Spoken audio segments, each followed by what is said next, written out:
I'm going to look here at the project timetable.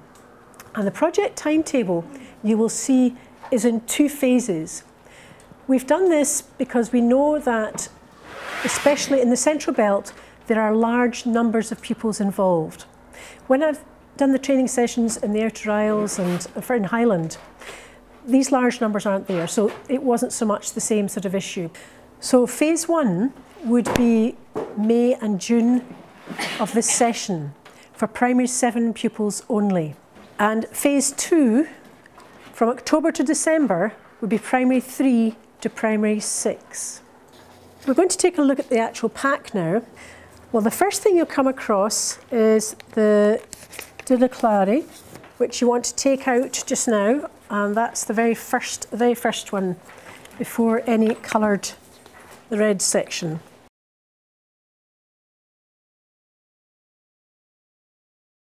There are 8 pages in this, and the first thing I must say is that this sheet at the top, everything has to be completed exactly as given.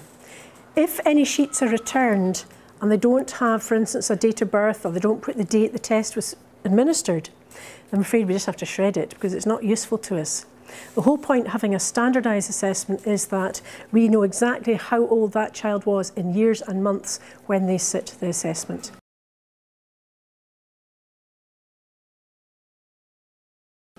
I'm going to point you now to the next sheet where you see a record sheet, and if you look in your folder, the very next section, the yellow section, you'll find here the Nottingham and teacher and also the test itself. But if you're unfamiliar with administering a single word test, what you do is you cover up most of the sheet.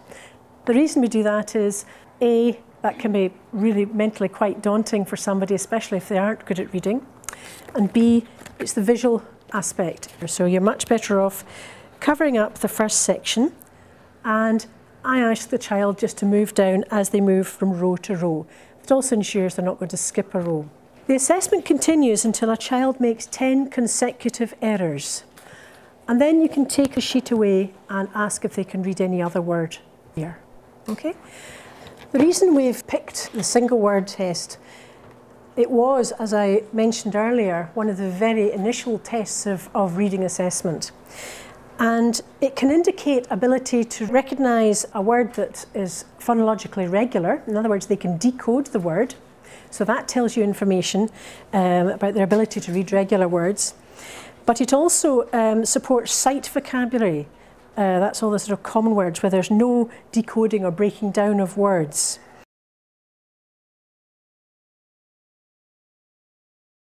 The next flip page will actually find the passages, and I'm just going to hold the folder like this so as you can see. Here are the passages. Notice it's got a picture and this narrative beside each one. Okay? Now there are short graded narratives. They're constructed with a limited number of words. It was considered that teachers would benefit from hearing a child reading aloud, as the oral reading of a text can give you much more information than perhaps giving a child an assessment where they just have to simply sit and read it themselves or put them at a computer and they're reading it. And by answering comprehension questions, a teacher will be able to get a reading comprehension age as well as a reading accuracy age. So after a child has read a passage, you will then ask oral questions. And if I can direct you again to this Gaelic, the one you took out at the beginning, you will notice there are the passage that has got the picture on it is also duplicated here. And at the top of the page, you'll notice there's a nice wide gap there between each of the lines. That is so that you can annotate exactly what the child is saying. This is called miscue analysis, and if you're unfamiliar with that, in the Nottingham teacher here, this is for the reading assessment, you'll find an exemplar over here. You will notice I've just put a selection there, and it shows you exactly how to mark what we call a miscue analysis. In other words, American, Gishorsha.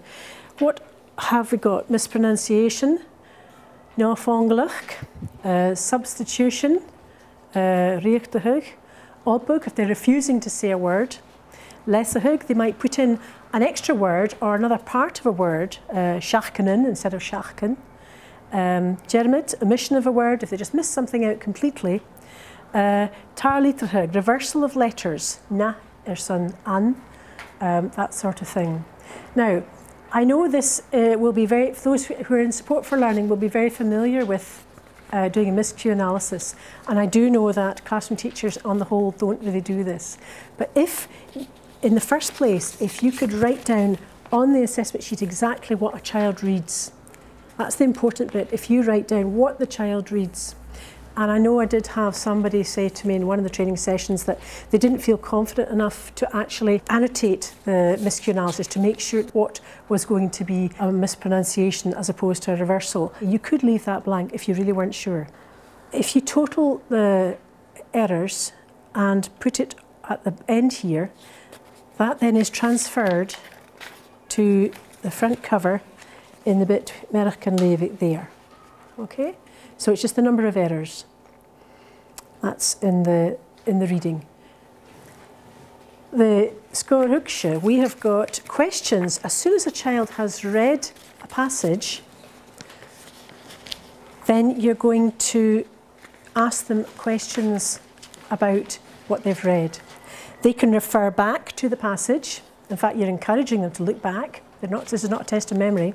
There's no time limit to this. So you're encouraging them to really look hard, but you're not going to tell them the answers. You can't really give them any assistance. If a child in a passage makes 16 errors, ask them the questions, but don't go on to the next passage. Please always start with passage 1.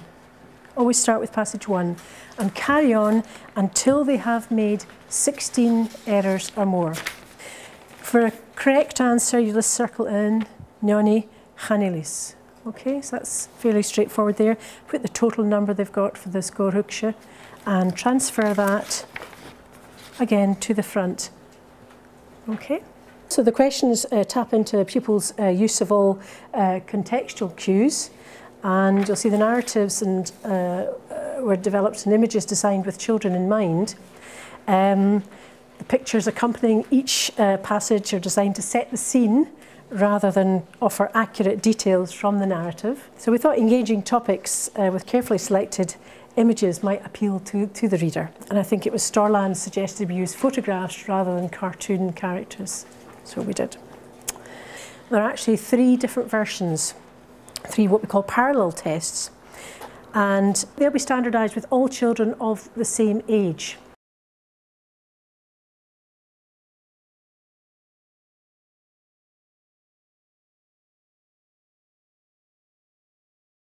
The English assessment will be very similar.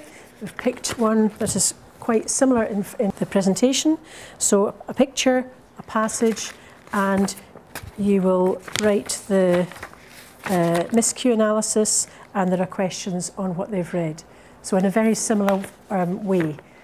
We won't ask you to mark these, you're just simply writing down whether they got it right or wrong and putting the miscue analysis in. At the back, if you turn to the very back now, you'll notice all the Fístrahug that's in Gaelic and in English for teachers, for parents, and the consent forms for teachers, for parents, and for the pupil. The very last page is actually for the pupils themselves, which is very important to be able to know that the child is quite happy to be participating in this piece of research. This is a project which we can only do with your support, and it is recognised as a priority within research conducted by Borscht na Gaelic. And at the conference in Edinburgh, I was actually a wee bit surprised that in some of the talks I've done over the last couple of weeks, a lot of people didn't even know that this took place in Edinburgh last year. And I know some of you attended it, which is smashing. By the way, this is available via the Education Scotland website. And the 120-page document will fill you in on anything you missed. Basically, Borscht and Gaelic commissioned an audit to be done looking at pupils in GME, looking at speech and language therapy as well as just additional support needs. And page 121, the first recommendation here is that standardised tests of reading and comprehension should be developed. So this data came from the analysis of the audit, which took place through 33 schools providing Gaelic medium education, 1,537 pupils, all with a variety of additional support needs. And the workforce audit also recorded the experience of the teachers involved and the form and content of training. So, some decisions have to be made about what it means for your school in terms of how many teachers might be actually working with pupils. In other words, how many packs would you require? Now, the very first session I did was in Stornoway, and there were 3 teachers there from the school, and they all said, oh yes, could we have a pack each? And I said to them, does that mean all 3 of you will be actually testing children at the same time? And they all said no. In that case, how many of you think we'll be working with a child at a time? And they said 1.